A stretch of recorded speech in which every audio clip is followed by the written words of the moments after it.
Eero Pro 7 is the mid-range unit in the new Wi-Fi 7 series from Eero. But is it worth it, and where does it fit in the overall series of these new access points and routers from Eero? Let me give you my breakdown for how this one fits. As this is the mid-range unit, it has mid-range pricing, and I think a lot of people are going to be initially attracted by that. The fact is, when compared to the basic Eero 7, this is much better, and I wouldn't recommend the basic Eero 7 to almost anyone. There's a few reasons, including the fact that every Eero Pro 7 point that you have on your network can support up to 200 devices and can provide up to 2,000 square feet of coverage. And it provides all three of the frequencies important for Wi-Fi 7.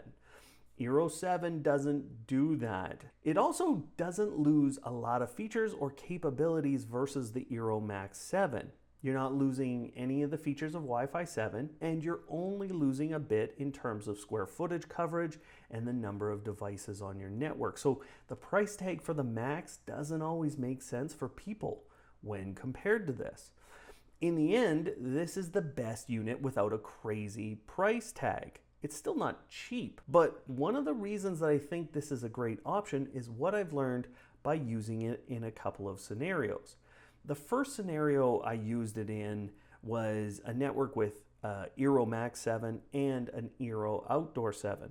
In that case, it was a cheaper option to extend the network and not spend the extra money on another Max. So it just filled out the final gap in my home and I didn't really lose anything.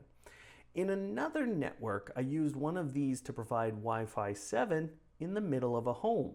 This was combined with older Eero 6 and 6 Plus Wi-Fi points that they had. Not only did they get that Wi-Fi 7, but this massively expanded how many devices they could have on their network.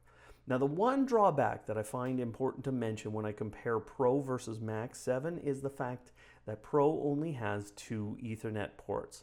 The Max has 4, so that can be a pretty big differentiator for some people who are trying to make a completely wired network. Otherwise, this is the middle ground and it's the right one for most people. It's the best upgrade and you can mix and match this with those other Eero units. So get 1 or 2 of these, upgrade your network, and you'll be really impressed with the speeds and the capabilities of this one.